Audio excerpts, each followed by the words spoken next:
Hello, I'm Duriadan Haq, also known as Daya. I'm an Indonesian Pakistani non-binary lesbian. I'm Mariana Salem, aka Mary. I'm a Lebanese Aboriginal bisexual woman. We're two writers who love movies, television, and books, especially when they're gay. And welcome to GayV Club, where we'll be analysing LGBT texts that we like, that we don't like, and how we relate to these texts as gay people of colour. Hello! Welcome back. Welcome back. It's good to be back. It is always good to be back on It's the podcast. been a while. It has. We've been busy. Mm-hmm. And we hope everyone else has been busy too, in a good way. And safe and happy and well and healthy. As per usual, GayV Club, we are on the socials. GayV_club. If you're not already following us there, please on do. Twitter and Instagram. We also have a Patreon now. Mm-hmm. You get little bonus episodes. We recently did an episode on gay documentaries. So there's lots of cool extra content you can get. Yeah, patreon.com/GayVClub. And also you can request bonus episodes from us. We love requests from our patrons. Yes, thank you for supporting gay people in the arts. Yes. All right. Okay, let's get down to business. So, what are we going to talk about today, Salem? Well, Huck, we're going to talk today about, dear children, one of D&I's favourite subjects of all time, Sherlock Holmes adaptations. And we are talking about that Sherlock Holmes, that bitch, the legendary detective created by Sir Arthur Conan Doyle. This episode is titled My Dear Watson, though, so actually, we have some range here.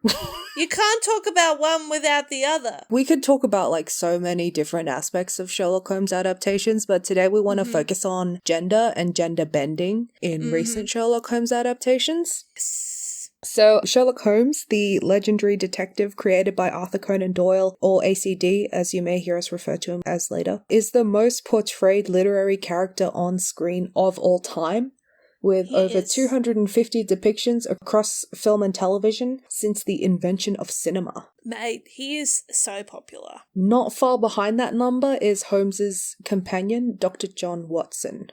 In 2009, Warner Brothers released an action/mystery blockbuster starring Robert Downey Jr. and Jude Law as Holmes and Watson, directed by Guy Ritchie, and they made a ton of money. This film and its sequel have made over $1 billion.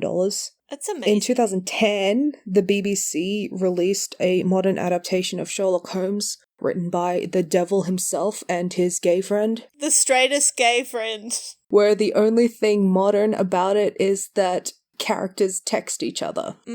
Loath are we to admit it, but this adaptation is the reason that most people are into Sherlock Holmes today. It's also the reason that Mary and I met, so I guess it was worth it, but it's whatever. I'm sorry, babe. I know it's hard.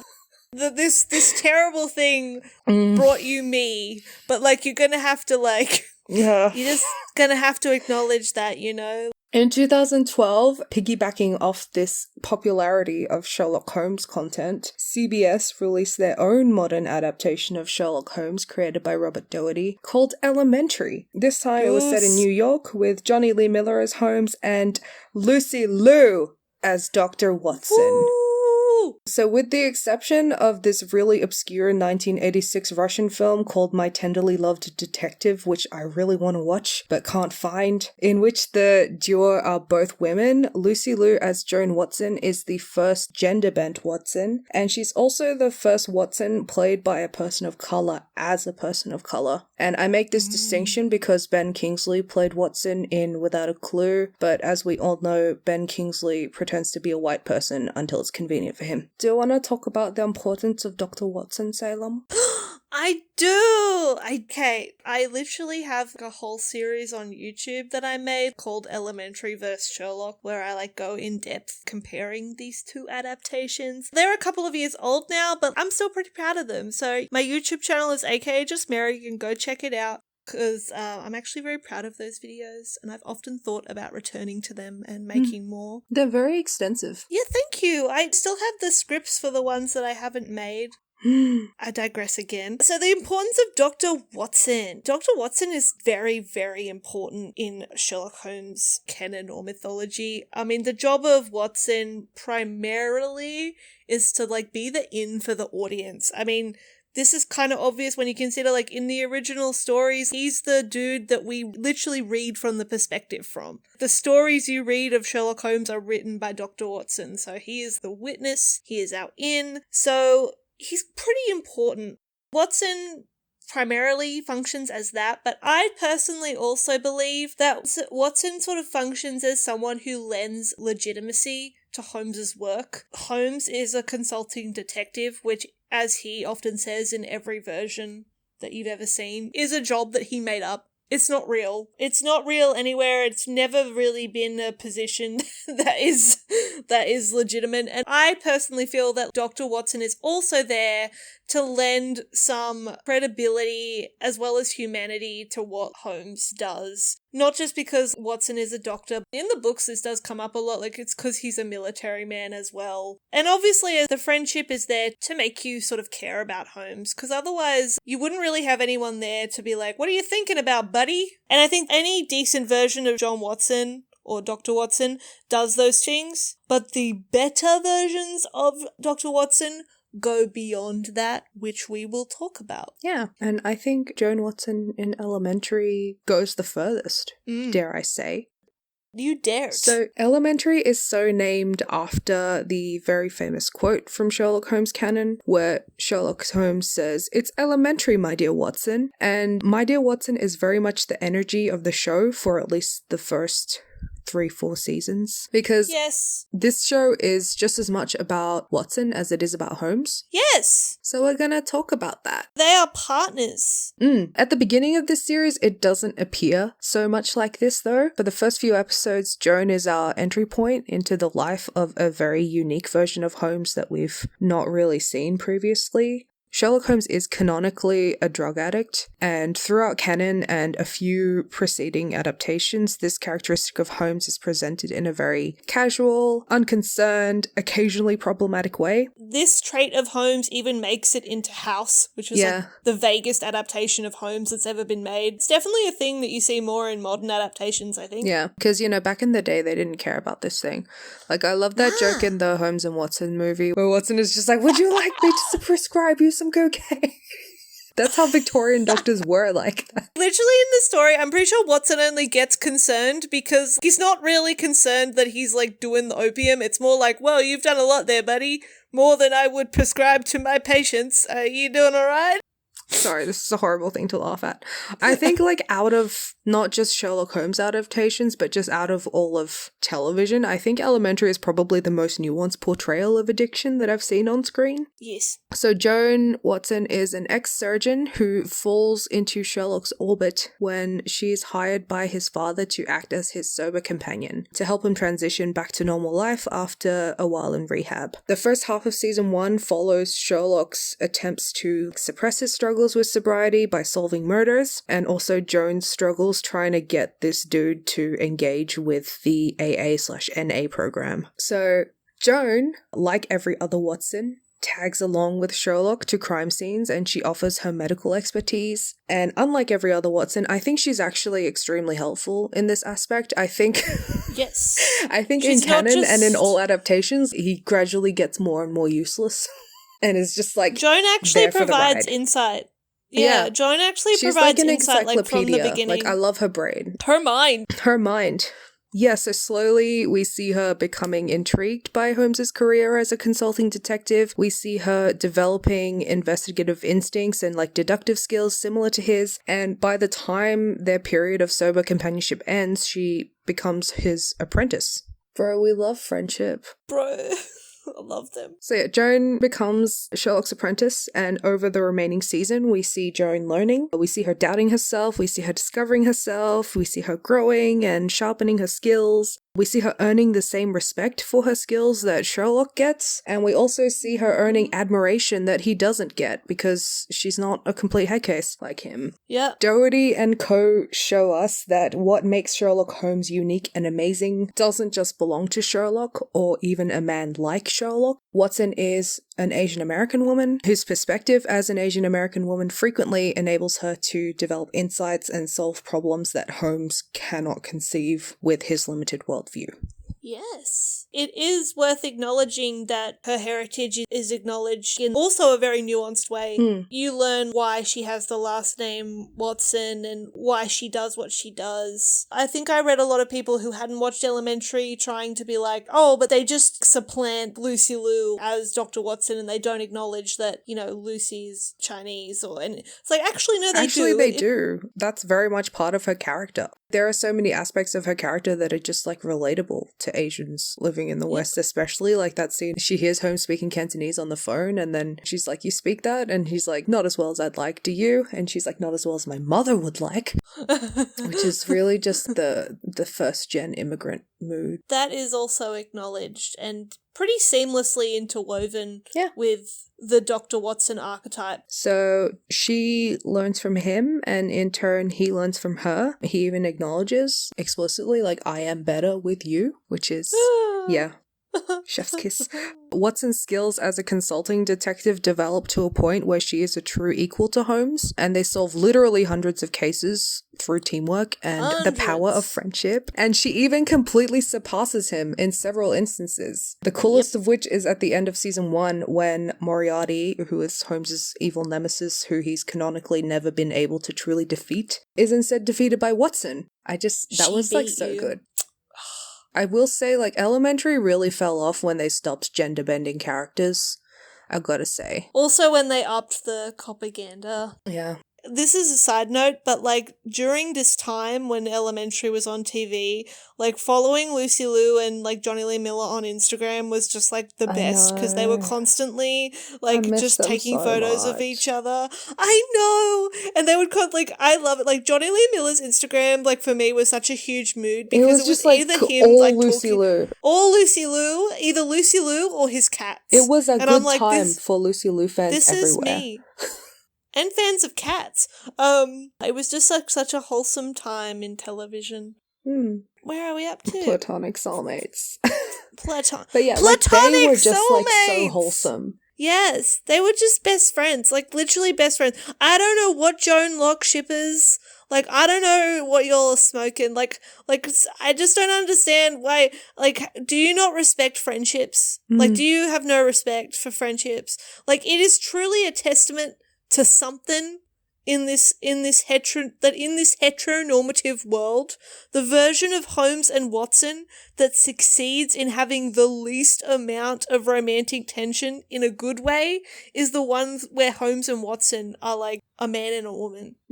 I think about that all the time. Like, I think about how, like, most modern adaptations with Holmes and Watson, like, have some kind of, like, queerbaity, like, romantic tension. God, I remember so much when Elementary was announced, the haters in the BBC Sherlock fandom were like, oh my god, I can't believe they made Watson a woman so that, you know, John Locke could be canon.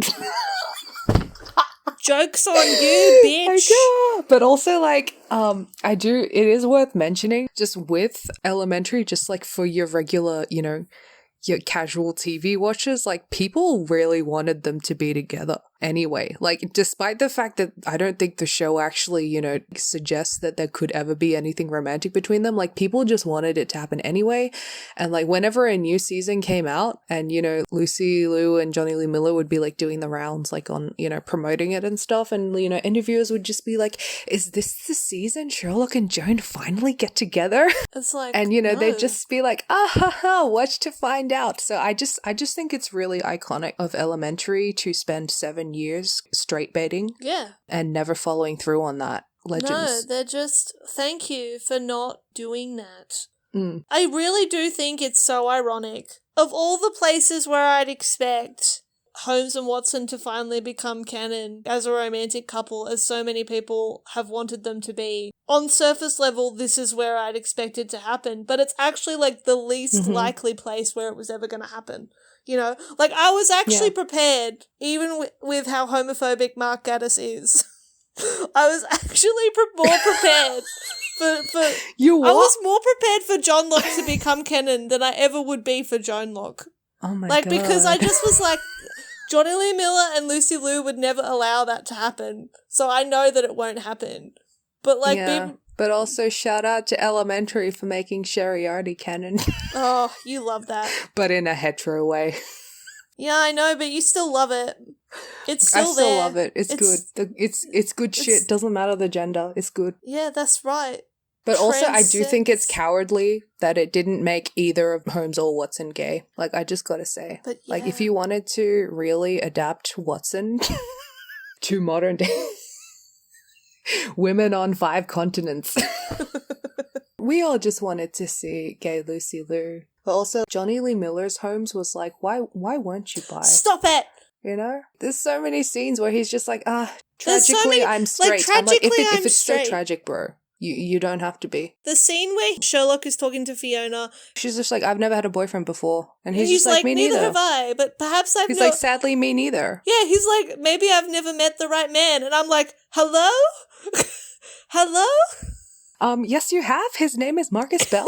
But yeah, wasted opportunity. Absolute And like, I cowardice. know Johnny Lee Miller can Doherty do and Co. it. You know, I know he can do it. I know. Yeah, so I know. So, you know, I don't blame anyone because like Elementary like gave us so much good food. So I'm not like trying to be ungrateful.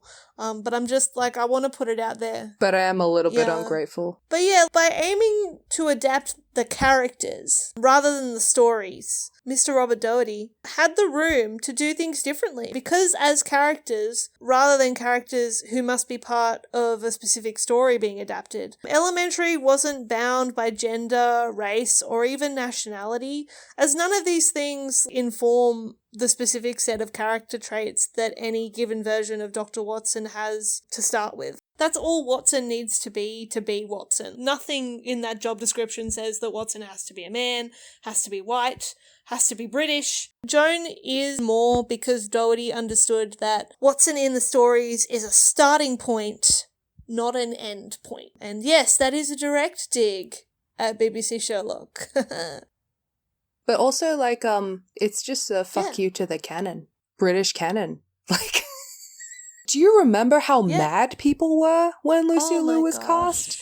Like, how outraged the white bitches were?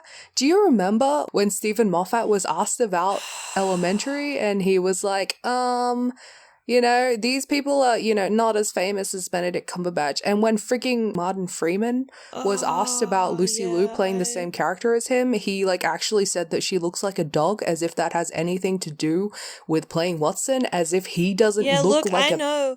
I don't know. Like, one of the things... like, as if he doesn't look like I know. roadkill. I still think about that and I get really angry. And I hated how, like, BBC Sherlock fans, like, I don't associate with them. I do, but I don't. But also unrelated, this is my crack ship. My crack Adlock ship is Elementary Sherlock and BBC Sherlock Irene. Because I just think they'd get along really well. Like, I just think they'd actually be, like, besties. Yeah. My crack ship is BBC Sherlock Irene and Jamie Moriarty. Oh, I know, Irene that's your... from I Elementary, know! as we all know. My other crack ship is Jude Law's Watson and Johnny Lee Miller's Holmes. The Because vibes are immaculate. Because, I can see that. Also, just gonna put this out there that it would be cool to see Lucy Liu's Watson with Yuka Takeuchi's Holmes. Yes! Let's move on to talk about a little show that was released in 2018 by HBO Asia called Miss Sherlock, which was an adaptation of Sherlock Holmes set in Japan, where Sherlock Holmes was a woman played by Yuka Rest in Takeuchi, peace. and Watson is Watto, played by Shiori Kanji. Sherlock and Watto are everything they need to be to tick the Holmes and Watson box, and more. Holmes is a consulting detective with amazing skills of deduction and psychological profiling who needs a roommate, and Watto is a volunteer doctor who misses work and also needs a roommate. Yeah. So here they're of course Japanese women, so the character specifics are adapted to suit that context. Unlike canon and also unlike other adaptations including Elementary, Miss Sherlock is not set in the Western world. They're in Asia, they're in Japan, and it's a vastly different culture that we're used to seeing these characters in. Sherlock Holmes is always presented as someone who thinks and behaves very differently to the accepted cultural norms of the society that he lives in. And because Miss Sherlock is set in a completely different society, this Sherlock's eccentricities have been adapted / interpreted into behaviors that we've actually never seen from a Sherlock before. But they still remain true to the character, I think. It's just like a whole new set of rules to break. And I think it's even more pronounced because she is a woman.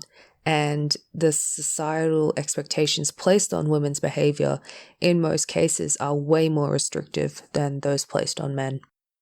So, like, an example of this is a time when Sherlock barges into the home of a suspect, and Watho she's like following behind, and she's like exasperated and like embarrassed. She's just like, "This is someone's house. You need to take off your shoes. Like, God, I can't take you anywhere." And like, or when she just like straight up reaches and like covers a man's mouth with her hand to stop him from talking. Like, I love her. I love her. So I think, like Elementary, the gender bending in Miss Sherlock proves that the essential skills and eccentricities of Sherlock Holmes aren't reserved for just men. And Takeuchi Holmes manages to be feminine in a way that is so Holmesian. Like, she uses her extensive chemistry knowledge not only to solve crimes, but also to make her own toners and perfumes for herself and her friends. She bugs Watto about her fashion and then gives her a blood-stained Hermes coat, which she once used to wrap a dismembered body. Like, this is just such good content, guys. She also has, like, the most immaculate robes. Screen adaptations of Sherlock Holmes are known for their iconic robes, and I think she it's amazing. Follows that tradition. It's amazing. Oh, yes. And gay. She's just such a lesbian. Like, when you watch the show, like, how are you supposed to think she is straight? I don't think she and Watto should be together. They just don't have that vibe. But yeah, she's definitely a lesbian, and her chemistry with Rinko Kikuchi when she shows up to be in one episode is like off the charts. Another level. So yeah, Miss Sherlock, like Elementary, it proves that there's actually almost nothing distinctive about Sherlock Holmes that is traditionally masculine. I've also read some pretty convincing essays that interpret Holmes as a trans man, for instance, and like a few other things. Like, you can have so much fun with this character because there's so much that's strange about them. That's, not, that's as if this person is straight, as if this person They're just too cool. They're just too cool. Sadly, we still live in a world where it is considered bold to say that these character traits are not typically masculine. So it is still bold and rare for gender-bent Sherlock Holmes adaptations to exist. There are only three. And one of them is an obscure Russian one that we can't even find. I mean, technically, Sherlock Holmes in the 22nd century. No. Watson's a robot. Watson is a robot. He's a big, beefy robot. We love a king. I used to watch that show all the time when I was little. It was so fun. But yeah, there's only three. Like, there are over 250 depictions of Sherlock Holmes. You know what disheartens me especially? There's like only three gender bendings. Sherlock Holmes is out of copyright. Like, you can do whatever you want. Whatever you want. Like, there is literally no limits to what you can do, like, with this character. I mean, the ACD estate might get mad at you, but, like, who cares what they think? They have to get jobs in, like, 7 years. Actual jobs. They have to get actual jobs. But who cares? Like, you can actually do whatever you want with this character. The fact that we still, to this day, have only had 3 gender-bent Holmes, like, do better. Everyone do better. Including me. Everyone do better. But I feel like this cowardice, it directly feeds into the other cowardly phenomena, unwillingness to say that any aspect of Sherlock Holmes is gay, like, explicitly, despite a very rich, shall we say, subculture. I would argue that it's not a subculture. Like, I feel like most people, it's, like, very accepted. It's just, like, accepted. I don't know anyone that like doesn't think at least a Yeah. version of Holmes isn't Different gay. homes have different vibes. Like, whenever I still occasionally get asked on Tumblr, like, do I think Sherlock Holmes is gay? And my answer is, like, it depends on what version you're talking about. It's a spectrum. So on the super straight spectrum is Benedict Cumberbatch. Yeah, on the other end is Jeremy Brett.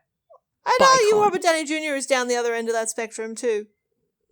Yeah, but like Jeremy Brett true. is like actually bi, okay. so we gotta give him respect the king. I think it's also worth mentioning, like, Arthur Conan Doyle didn't give a shit if Sherlock was gay, but he was also like, I don't know, I feel like likely a homophobe, like at least by omission. I don't know. People love to claim this one quote where he says, "I don't think my friend Oscar Wilde should be killed for being gay, just reformed, rehabilitated." Like, it really isn't your strongest point. Like, I am aware that at that time it was very dangerous for men to be seen as sympathizing with gay men, but I still don't think it's a highlight that Conan Doyle said worth this. mentioning.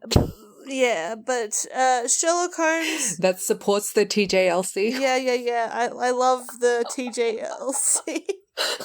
Oh, do you know I hope whoever's listening to this is getting, like, blasts from the past. But yeah, Sherlock Holmes and Dr. Watson have been, like, interpreted as gay in many adaptations subtexts for a long time. Like, i.e. The Private Life of Sherlock Holmes. There's a lot of subtext in Grenade. He's explicitly gay in Private Life. It is, actually. But, you know, there's subtext in lots of versions, like the Grenada Holmes, the Guy Ritchie Holmes films, like... Robert Downey Jr. has said a lot that he plays Holmes as gay in those movies, and I think that's very clear in the performance, personally. But to this day, the only explicitly gay Holmes in existence that isn't queerbaiting, I need to emphasize this, the only gay Holmes that is actually real and actually gay and not queerbaiting doesn't count, kids, is Private Life of Sherlock Holmes. And that was made, like, a long time ago. Like, a long time. Yeah, it's from the 70s. Yeah. I don't know. I think Grenada Holmes is just like Jeremy Brett inserting his own subtext because he was a legend. Yeah. But that's still subtext. Yeah, unfortunately. It's still subtext, but he did that for us. He did that for us, because he's great. I have a lot of beliefs, like tenets, about Sherlock Holmes. And if anyone knows me, my biggest thing with Sherlock Holmes is the love of my life, Miss Irene Adler. Love her. But I think, like, how gender and sexuality are being dealt with in any given Holmes adaptation can usually be gauged from Irene Adler. Not to, like, push our Patreon in the middle of the episode, because we don't usually do that, but I do have, like, a whole bonus episode where I talk about Irene Adler, so you can go and listen to that if you're feeling like it. Or you can go watch my YouTube video. I talk about this character a lot. Endless promos. I know. I think how gender and sexuality is being dealt with in a Holmes adaptation, if Irene Adler's around, you can usually gauge it from her, like, and how her character as an individual is portrayed, also how her connection to Holmes is portrayed. Mostly because Irene Adler is literally the only woman in Holmes canon with a significant role that impacts Holmes as a character. I mean, Mrs. Hudson is also around, but the funny thing about Mrs. Hudson is that she was so inconsistent, such an inconsistent presence in the stories that her name isn't even Mrs. Hudson in every single story. It's like a different name. When people cite, like, Mrs. Hudson as, like, this female presence, I'm like, her name isn't even the same name in all of the stories, dude. That's how much Arthur Conan Doyle cared. I love Arthur Conan Doyle's hatred of Sherlock Holmes. It's one of my favourite things. I feel like I was put on this earth to, like, infuriate him sometimes. But yeah, I, president of the Irene Adler fan club, believe that versions of Holmes that ignore Irene are usually, like, misogynists or cowards or homophobes or a combination. I do believe Irene Adler has an important role to play. That's all I will say about that. Well, I actually have something to counter that. Okay, well then go for it. I prepared this, like, separate from the Google Doc so you wouldn't murder me. Okay. I'll still murder you, this though. Is possibly some hard pills to swallow, but, like, please let me finish what I'm about to say. So I don't think that you can actually apply the Irene Adler rule to Elementary or Miss Sherlock. Which the reason okay. So ACD, a rich white Englishman, writing a woman character like Irene Adler was pretty woke for the year 1891.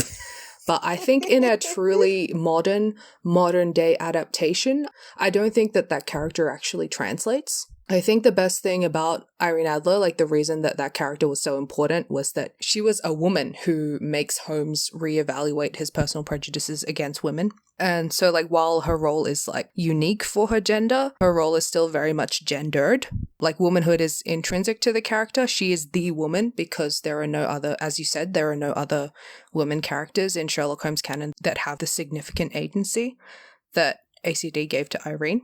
So I think in a modern day adaptation like BBC Sherlock, the Irene Adler rule could have applied because at the point that she's introduced, she is that woman. She is that bitch. She is that bitch. Because Laura other Pulver, than I here, love you. Sorry. yes, I know. We are everything to Laura Pulver. But like, you know, at the point that she's introduced in the story, there's only Mrs. Hudson and Molly Hooper, the doormat. But of course, you know, Moffat being Moffat, like he couldn't get that right. Nope. So he doesn't pass the Irene Adler rule. But I think in a modern adaptation where characters have modern sensibilities and also importantly modern visibility, the role Irene Adler plays isn't actually necessary for Irene Adler specifically to carry out. We've had this conversation before where you've said it doesn't necessarily have to be sexism that is the prejudice that Holmes must overcome.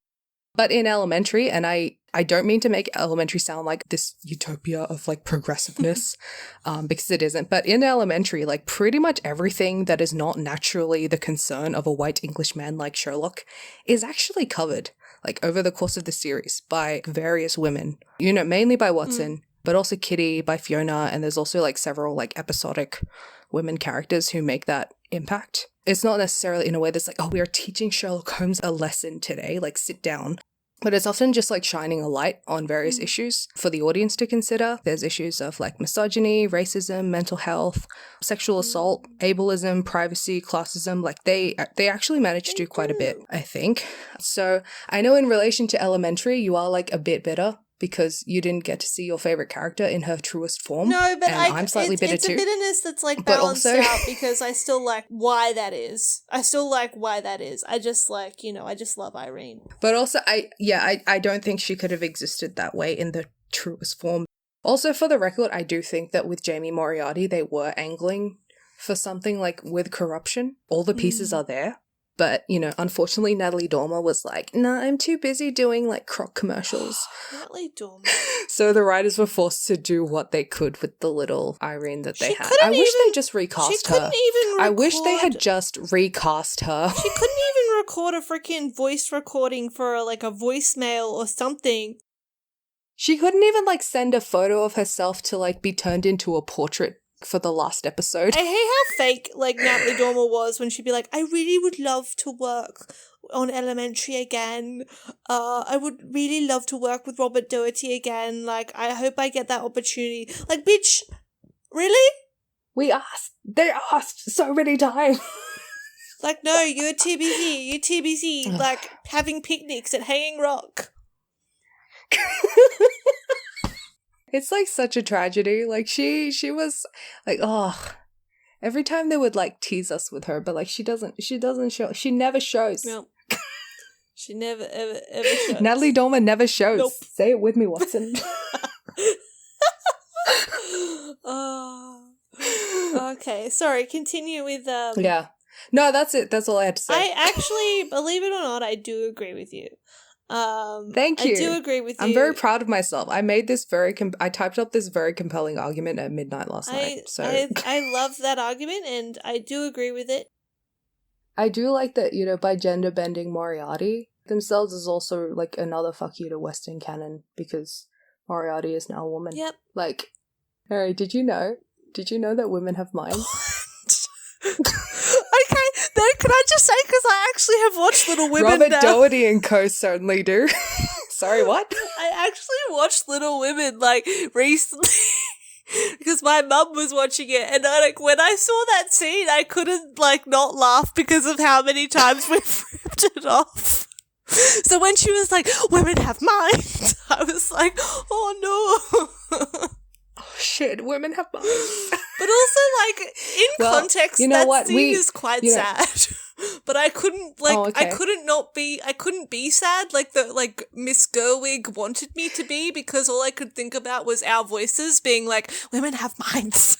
But yeah, Doherty and Co., Lucy Liu, Yuka Takeuchi, Natalie Dormer for a little bit, they all knew that Also, women had minds. I don't think we've mentioned it here, but in Elementary, Mrs. Hudson is a trans woman. Yes, Candace Cain. Yes. I wish she was in it more. She was just, like, too busy She's as well. only really got, like, the one big episode, I think, where she's... And then she has cameos. And then she has cameos occasionally, but she's great.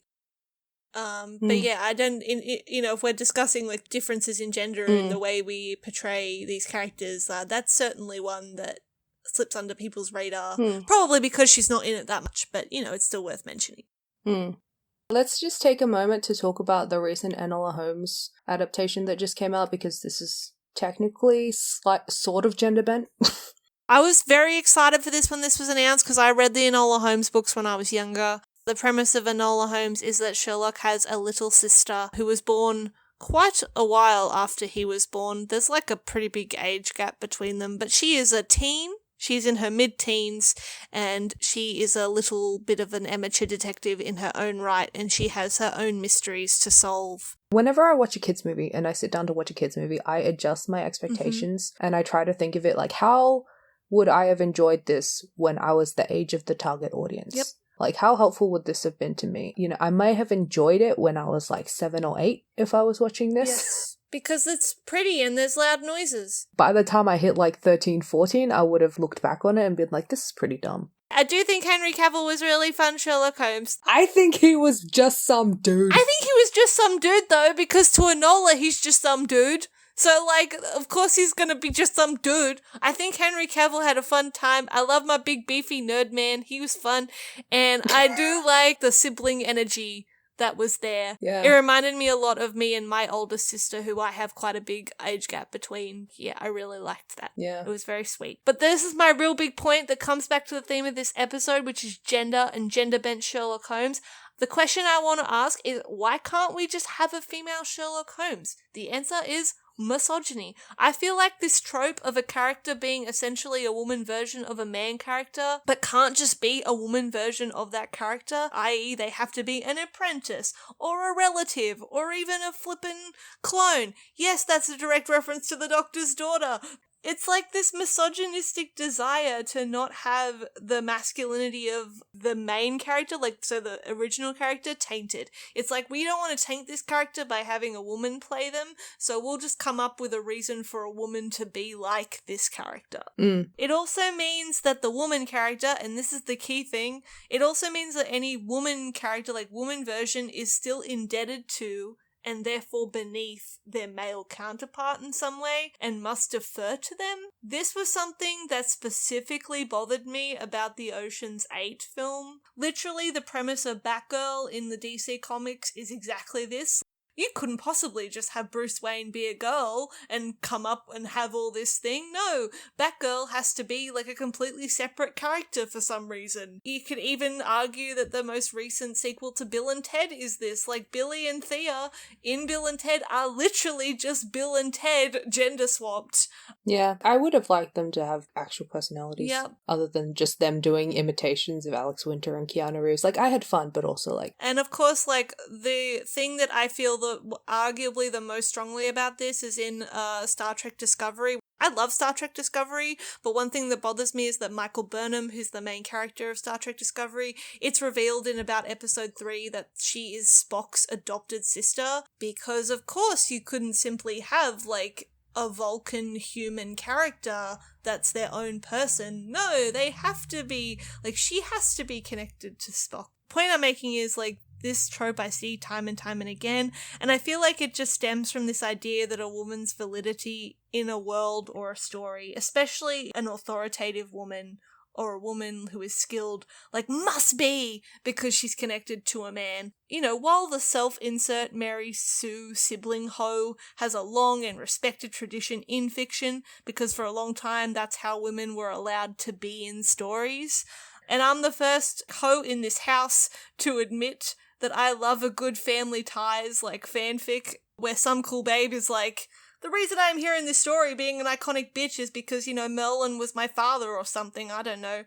But, like, it's high time we ask for better. Like, they should just be, like, a female. Like, if you want to make a version of Sherlock Holmes that's a kid and, a girl, do it. Just do it. Like, you don't need to, like, come up. And her name can be Sherlock. And her name Who can cares? be Sherlock, you know? We mentioned earlier that there's only there's only 2 gender-bent Sherlock Holmes characters, but actually there are like a few other adaptations where her name is like Shirley Holmes and she's like the niece of Sherlock Holmes, or like, again, like a secret sister or something like that. Like, she's never allowed to be just Sherlock. She's always made, oh, this is the female version, so she's, you know, different. Literally, I've read so many pastiches, like Sherlock Holmes novels that are about a woman who is secretly related to Sherlock and has all his skills. The most recent one I read was called The Daughter, literally the title is called The Daughter of Sherlock Holmes. And she literally becomes best friends with the grandson of Dr. Watson and they solve crimes. And I'm like, why couldn't you just write like Sherlock Holmes and Dr. Watson as women? You didn't need to do all those backflips. Also, like, the idea that Irene Adler would have a child with Sherlock Holmes, I literally hate it. Do not ever pitch it to me. I will, like, shoot you down every single freaking time. Like, nah. But yeah, on fair balance, though, I do think, like, it's a fun question to ask. What if Sherlock has a sister? Enola Holmes is ideally how I'd like that question to be answered, whereas BBC Sherlock is more like the version, like the answer of that question where I'm like, wow, I never thought of it that way, and I never will again. Hey, remember how the glass wasn't there? Shut up. I don't ever want it, no. But yeah, I do think there is a place, for lack of a better word, like sibling AUs. I just wish, like, it wasn't the only acceptable way to get women versions of these characters, you know? Like, just do it. No one cares. I do just believe that we should be able to have, I say women versions, but I just seem like, you know, just gender-bent versions of classic characters. Like, we haven't mentioned this yet in the episode, but it's important to note here that gender bending or gender flipping, it's a technique or trope that's only really utilized in comic books, comic book adaptations, or fan fiction. But Elementary and Miss Sherlock are both really good examples of how you can use gender bending and race bending to challenge the Western canon, to take these staples of literature and actually make something amazing out of that. Like, they prove that you can create more interesting and more relevant stories when you tell them from the perspective of someone other than a straight cis white man. Like, they show that you can make a story more relevant to you and more meaningful to you and other people like you who were never represented in the original texts. I don't think we should stop at Sherlock Holmes. I think we should destroy the entire Western canon, starting with Dracula, because I just really want Dracula. Do you know what I want? Dorian Gray.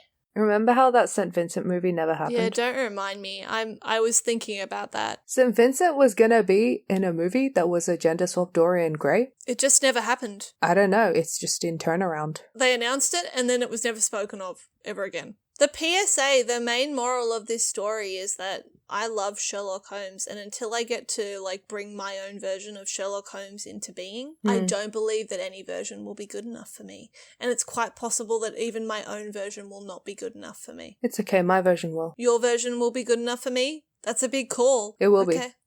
I like the confidence. Yeah. I like it. I love that we're both working on, like, versions of Sherlock Holmes. Yeah. I'm not really working on mine. Mine is just like something that I made up 2 years ago that I'm like, this would be cool, and then I never did anything with it, but yeah, you know. One day. Someday. To end on a lighter note, I was actually teaching. I got to teach Sherlock Holmes to some of my students because she's my friend, the teacher that I was filling in for. She gave me the lesson where they had to come up with their own version of Sherlock Holmes. And something that I found slightly disheartening was the amount of times that the girls in the class would put their hand up and they would be like, "Miss, is it okay if my version of Sherlock is a woman?" And I'd go, "Yeah, why wouldn't it be?" And I just think, I thought to myself in that time, like, we have, like, so ingrained the idea that, like, Sherlock Holmes has to be a man that I actually, like, when I've sat, like, with this class... That you just can't go against the canon, that it's, like, this sacred text that, you know, is unquestionable. Yeah, like, they actually... and unimprovable. Yeah, they actually put their hand up to ask me, like, can I do that? Like, is it okay? Even though I told them at the start of the lesson, like, go crazy, do whatever you want. Put it in whatever setting you want. Like, it could be modern, you could actually go back further, you could have, like, Sherlock Holmes in the Triassic period, I don't care. Like, just come up with something. Sherlock Holmes looking at some bones, like, what dinosaur ate here? I don't know, come up with whatever you want. But it was, like, kind of disheartening. They were willing to put Sherlock Holmes in, like, all these different time periods, like, they were fine with that, but when it came to, like, oh, can I make my Sherlock Holmes a girl? If you're sizing down this story to be set in a 7-Eleven, I'm pretty sure you can make Sherlock Holmes a girl. So yeah, I don't know, it's kind of sad, but I also, like, loved, once I emphasized to the class, you can do whatever you want. It was also very fun to hear what they came up with. I would share what they came up with, but they are very specific versions of Sherlock Holmes that are specific to where I live. So if I tell you what kind of Sherlock Holmes they were, you won't find them funny. So, yeah, we should just have the freedom to go crazy. Go crazy. Yeah. Everyone go home and just for, like, a meditative exercise, come up with your own version of Sherlock Holmes. Yeah, that's your homework, dear children. Go home and send them in to us, actually. That would be fun. Yeah, that'd be really fun. Like, if you have something, like, you've always wanted to see, like, and it doesn't have to specifically be Sherlock Holmes, it could be, like, another character, or it could be, like, the whole vibe of, like, Sherlock Holmes. Like, maybe you wanted to do something like Elementary, where Sherlock Holmes moves to your country and has to friggin' do what he does there. Actually, that'd be fun. Like, if anyone has, like, those, that'd be really cool. Like, send them in. Send them in. My Sherlock Holmes is non-binary and it's, like, dark academia. Yeah. Go crazy. My Sherlock Holmes is Aboriginal and she's a woman. And a lesbian. Yeah. She gets into being a consultant detective because the police hate blackfellas and don't help us. So that's why she is a consulting... She's not consulting detective, she just is more like a private eye.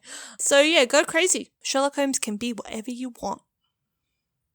Alright, don't forget to follow us on the socials at GayV_Club on Twitter and Instagram. Check out our Patreon for bonus episodes at patreon.com/GayVClub. Leave us a tip. Leave us a suggestion. We love our suggestions. Please suggest us things to do. Because we have, like, a couple of not empty slots, but, like, things we haven't decided on that we're going to do in this volume.